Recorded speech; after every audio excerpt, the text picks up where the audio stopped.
road around the corner for me, and I had no idea what the road was called. So that wasn't a surprise, but Jesus Christ. Anyway, it took me long enough intended to get there. I finally got there, and to see Yxung Bane at Boiler Room. And yeah, it was a good show for the most part. It took way too long to get started. The doors open at 7. It does close at 12, and the live act started at about 11 or some shit like that. Like they filled in Miss Banks, no, the Jeremiah something, the DJ guy, Miss Banks, and Yxung Bane all played within a space of an hour. I think somehow they fitted all them in. No, wasn't it? I don't know. Oh, was it 2 hours? I think it might have been 2 hours, maybe. Yeah, I think the DJ guy had this one hour set. It was alright then, but I guess it kind of dragged out because you had all these DJs playing beforehand. I think about 3 DJs before, and they were fairly mediocre. I wouldn't say mediocre because I think if you're in that scene, you probably do like that kind of music. But it reminded me why it was so hard to go to places like Vision sometimes, or even places like Living Proof. For as good as those parties are, when you're only playing hip hop and R&B, there's only a small pool of stuff. No, that's not true. When you're playing a certain type of hip hop and R&B, especially in parties, you tend to always go for the same. Everyone tends to go for the same sort of tracks. All the DJs do it. Everyone does it. It's not like a thing about pointing somebody out. They all do the same thing. But it get emphasized more, or it's exasperated a little bit more when you're at a Boiler Room, because some of those DJs, some of those guys don't turn up until they're set. Like most club sets do sometimes. But I guess if you're a Living Proof guy, you're part of that group, you're probably going to be there anyway, right? You're probably part of that contingent. If you're a work it person, you're probably going to be there. But I guess in that, some places, your DJ only turn up for their set, so you won't know what the guy before you played. If it's an R&B hip hop night and you all play the same kind of turn up party music, you're all going to play the same sort of tune. So I must have heard the same tune from. I definitely heard a minimum of 5 songs from. Yeah, I definitely from the 3 DJs definitely played 5 of the same songs, 100%. And it's nuts because I think the music geeks or the music nerds like myself notice that straight away. Like, okay, even before the track comes in, you know he's gonna play that wrong song. So that happened. But then casual fans start realizing later, and it kind of you saw the atmosphere drop as everyone started. Hold on, didn't they just play that? Didn't they just play that? But you know what I mean? I noticed it before, but I could see it. And everyone started to like vibe started to drop a little bit, but then it kind of picked up again when I forgot what the kid's name is, Jeremiah something. And try and get up on it and give him a shout. Actually, he was a good DJ, man. He smashed it. He plays a lot of like the UK hip hop stuff, some drill stuff, some Afro beats, but he also played some house stuff. Like he seemed like a good party DJ. He reminded me a lot of Champion that we used to book back in the day for So Special, like just an all round good DJ. Because he can play most stuff, right? If you gave him a playlist of like the best, let's say reggaeton songs, he could mix it into stuff that he already plays, and he'll make it sound sick. So I want to shout this guy out. Let me see if I can find him. What was his name? Let me see my Boiler Room thing here. But it's the first time I go into Boiler Room for a while. Well, actually, I don't actually apply for these things too often. First time I've been there in a long time, and yeah.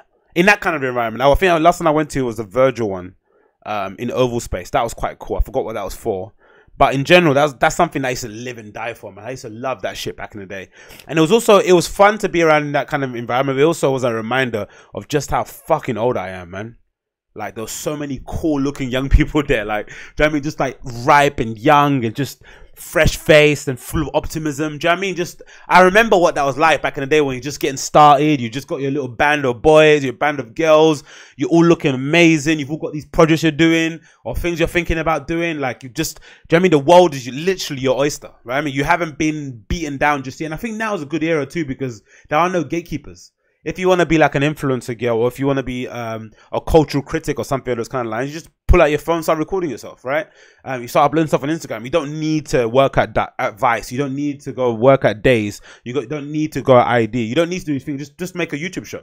You just hang out with your boys. You just, I don't know, live stream on Instagram. You don't need to ask a setting for these fucking gatekeepers in the industry to let you in, which I think is quite palpable. You can feel it in the atmosphere. Like everyone's trying to like do something. Do you know what I mean? Everyone's trying to like connect, network, and build. So it's quite nice. A bit cringy, but nice. I loved it. I love to see that kind of energy. But it was also a stark reminder of just how far removed I am from that whole scene overall. I don't mind it. I quite like it. I quite like being away. I quite like dipping in, dipping out, dipping in, dipping out. I like not working in the industry. I think that's very important. So I think that was something that I kind of the older I've become, the more I've started to value it. It's always something that I've always kind of kept in my mind anyway, especially since the whole like 1948 Nike days and all that, how that went kind of south. But for all the errors that was happening on their end, a lot of errors also happened on my end, like not understanding just how much of my ass I had to give up in order to kind of get the thing that I wanted to. I wasn't willing to do that, which is my fault. Do you know what I mean? You don't go into those kind of things naively and think, oh, yeah, they're just going to let me in because I'm good at what I do. No. You have to have connections. You have to have good relationships. You have to be able to kiss a couple of asses, you know, shake some hands. And I wasn't willing to do that at all, to my detriment. Again, it's not like something I'm proud of. I think it's a virtue. Oh, yeah, I stood up for my morals, because that's stupid, right? Especially because they were a bit misguided. I don't know. There was some weird things going on at the time. But I think nowadays, if you're a kid, there's just, you don't need that at all. You don't even need it, right? You don't even need it. Like, even the idea of a young influencer now signing exclusively, like, you'd be an absolute idiot if you're a young influencer that wore really cool clothes on Instagram, took pictures of your outfit, to sign an exclusivity deal with Nike or some shit and say you're only going to wear Nike shoes and clothing. You'd be nuts. You'd be nuts. You'd be nuts. It doesn't make any sense. The whole reason why people want to follow you is because they trust that you have an honest opinion. They trust that if Nike bring out a dead shoe, you're going to say it's dead, right? Or you're not going to wear a certain brand because you just don't rep it. Like, you just don't, it's not something that you're about. Like for me with fucking Reebok, right? I'm a CrossFit fanatic. I've been CrossFitting since, I don't know, for a long time. And even when Reebok Nanos looked amazing, now they look shit, right? I don't think that they look that great now. But when Reebok Nanos,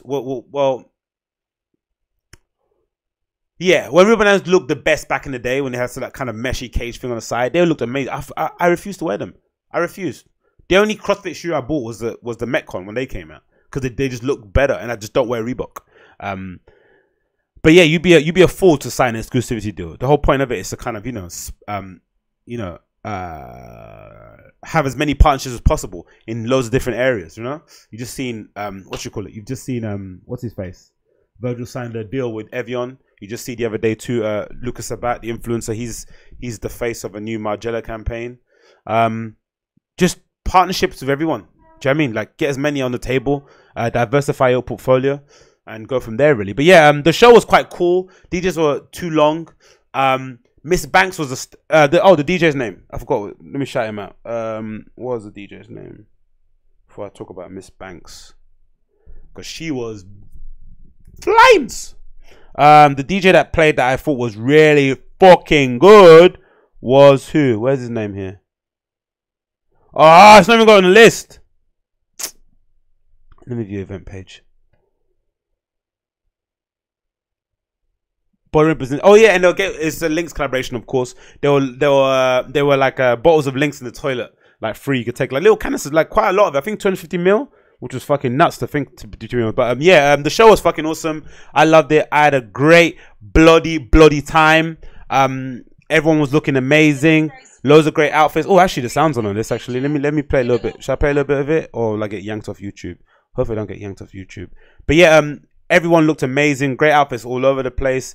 The DJ's name, if I can try and get it up on here before. Oh, there he is. Jeremiah Asaima. He was Aziyama. He was amazing. He was really good. He fucking smashed it. What's his bio say here? Called a legend in the making by the likes of Tiny Temper and by Toddler T. You can't be quoting stuff like that though, can you? Legend from Toddler T and Tiny Temper, really? Anyway, Jeremiah San has risen sharply through the ranks of South London represent. So far, he has shared a lineup at Glastonbury with Kojo Funds, Mist, Cadet, and more. Appeared in Ibiza doing Disruption London alongside Tiny and Gigs, and launched his own night, Basuga. Basuga? I don't know. Beswaji? I don't know what that means. Jeremiah plays the best in garage, UK funky, house, trap, bashment, and loads more. Yeah, loads more is emphasis there. He fucking smashed it. Like, he was really good. That Jeremiah Samayo guy, I recommend you check him out. He was really fucking good. Yeah, it was a good night. I really enjoyed my time there. My standout performance, I would say, was Miss Banks, because I don't know that much about her. I heard her do the Zezzy freestyle, the Zizzy. The Kodak Black, yeah. She's got a little freestyle that up, I think, on Graham Daily, so I know her from that specifically, but I don't really know most of her catalog. But she smashed it, and she looked, yeah, she's bit tasty is Miss Banks, a little bit tasty. So she was amazing live, really did a good job. Great stage presence, and you know what she did too? That was fucking cool. No vocal backing track. She actually rapped. She actually rapped and sang. She rapped and sang, and the singer voice sounded quite cool. I heard her do a couple runs towards the end of her tracks. I see you. I see what you're doing there. Some of the runs were fucking nice. Like, she's got an actual good voice on her. She got them pipes. She got that, you know. Yeah, she's built like an Amazonian. Like, you know what I mean? You got to see her live to fucking witness the greatness there. She did a really cool thing and invited 2 random girls on stage that were getting turned up on stage. It was quite cool. I really like that kind of stuff when they do that. So that was awesome. So yeah, Miss Banks, my standout performance, and obviously the main man, Yxung Bane, came on. He actually smashed it, to be honest. I'm not the biggest fan of. I love Yxung Bane, but I just think the album was a bit of a letdown. Not because of him specifically, but I think in general, these UK guys. If for me personally, being a fan of the UK hip hop scene or Afrobeats, all these guys, I quite like their stuff on. I prefer the stuff they do on YouTube, the kind of throwaway shit they throw up. Like I equate that kind of stuff to, like, I'm sure there's people out there that prefer Drake's SoundCloud stuff than his album stuff. I'm sure there's geeks out there that have made a compilation of Lucy's and singles that haven't been put into albums, like 4 PM in Calabasas. I'm assuming that's a good example, right? That's one of my favorite Drake songs. I don't think that was on any project, but I'm sure there's people out there that prefer that side of Drake than this Drake that we get in album form. Because obviously, when he's in album mode, he has to then make an album that's going to appease fans, you know, that cover, you know, the whole entire spectrum of Drake fans.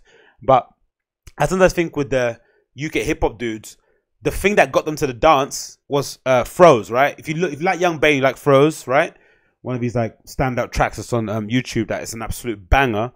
Then when the album comes out, you're like, what's this? Do you know what I mean? It's like, it's not the same thing. Now, you don't want a whole track full of Froze. Don't get me wrong. You don't want that, and you don't expect it either, because he's an artist. He has to make, it's like Meek Mill album. I think the interview the other day actually with Breakfast Club, and Charlamagne was like, I don't like it when you make girl records. Meek Mill's like, yeah, I'm not making them for you, am I? Like, do you know what I mean? Like, I can make like a street anthem, and I can also make tracks for the ladies, right? Because girls like me too. So we shouldn't be naive enough to expect. We shouldn't be shocked if, like, President T has to make a wifey rhythm, right? It should be okay. If he becomes like a big pop star, then he should be able to make a wifey rhythm too. But sometimes I feel like these newer guys, the departure is just too stark for me. It's just there's no correlation to it. It's a bit too. So yeah, that's the thing I was a bit disappointed about, and I haven't played the album since. I played it through once, and that was about it. But then when he performed a couple of tracks live, they were a lot better in live. The Afrobeat stuff, the Afro pop stuff, I'm way over it. I think I'm done, man. It's so annoying. I don't understand how people can go to a night that just plays complete Afrobeats all the way through, because it's not dynamic. That's the thing about it. Like especially the Afrobeats that we have, the kind of like UK Afrobeats, it's so bubblegummy. It's not even like the stuff that the guys are actually doing in Africa. It's so commercial sounding. Yeah, it's just, I don't know. And it all sounds the same. It's all got this, probably the same sort of BPM. It's about 80, max about 10, 102, 103. It's the same structure. It's all the same. It just sounds so formulaic. It reminds me a lot of like the towards the tail end of UK Funky, when it started to get a bit shit. It just sounded all too similar. Everyone's trying to copy whoever was like #1 spot. So yeah, so sometimes the Afrobeat stuff it's just horrible. And sometimes the lyrics on the Afrobeat songs, like if you listen to Chipmunk's album, he's got a couple Afro pop like songs on there, and some of the bars, it's like, fucking hell. Like, you're Chipmunk, man. Like, what the fuck are you saying? Like, you're the bar god. You got lyrics for days, and this is, anyway.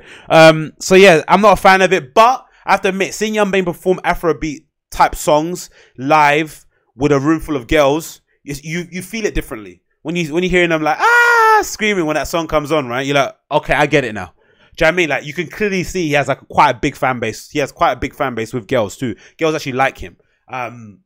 Which I'm sure can't be said for a lot of the UK drill or hip hoppy guys. I'm sure not all of them have a lot of girl fans. I'm sure he appreciates it. So why not play up to it, right? And Afrobeats, Afro pop is like one of the most, popular genres going around now. So I don't blame him for doing that. But God damn it, man. Do you know what I mean? I just wanted to just tone it down a little bit. Tone it down a little bit.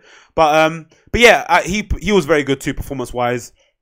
And yeah, I'm just kind of, I don't know any of these people. None of these are my cousins, my friends, but I'm just proud of the scene overall that you can get. This is the first time I've been to a boiler room with UK people like this, right? In live, whereas in terms of a live show, I haven't necessarily been to any of those main. I haven't seen any of the drill guys live or anything. But I feel kind of proud to go to a night and just hear these guys perform their music. And I think I would have preferred a bit if the DJs that played beforehand played a lot more UK centric stuff, just to kind of tie in with the whole occasion that happened, because it kind of felt like it was a bit too, like you could throw that, those sets that they were playing in there, you could throw that into Club Live and it wouldn't be out of place. I mean, no one would notice. No one could tell that London DJ was playing in Club Live if they played, because it'd just be the same shit they hear anyway. Sometimes it annoys me sometimes when it's like, it's super American sets and then UK people come on, it's a bit annoying.